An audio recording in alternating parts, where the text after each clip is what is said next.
I wouldn't call it courage, but yeah. Yes. If I wasn't, I would be open to it.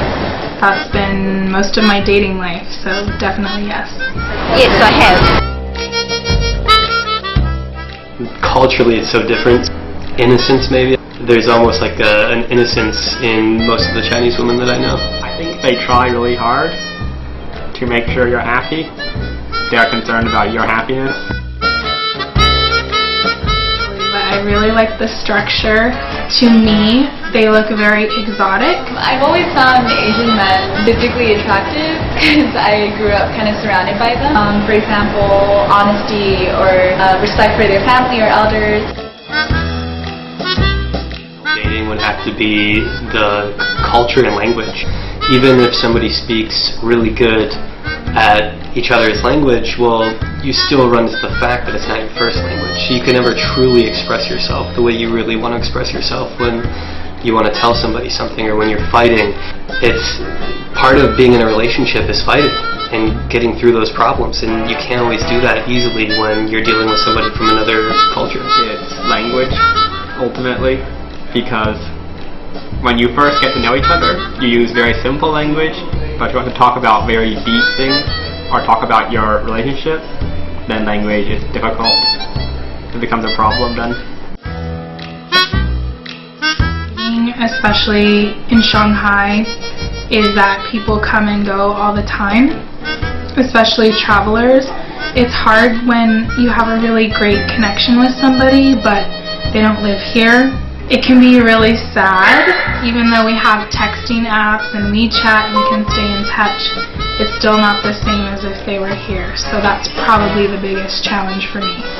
I would just say it's how you make it. Or if you want to focus on the different, it's a different. If you want to focus on good differences, then that's a great thing to focus on. The most attractive thing is their family values, their sincerity. To make it easier, you need to have a lot of patience. Cultures are all different. Not everybody can be American, not everybody can be Chinese. So if you break down that wall and you date somebody from that other culture, you have to be patient and get to know them and get to know their culture. You have to accept that there's a lot of things that are very different about each other. You just have to get used to it. Some things cannot change. A good communication. Being very honest and kind, that always makes things better. Yeah, having an open mind is really important. As long as you have open communication and just like be caring towards each other, it should work out fine. I think I care more about the result.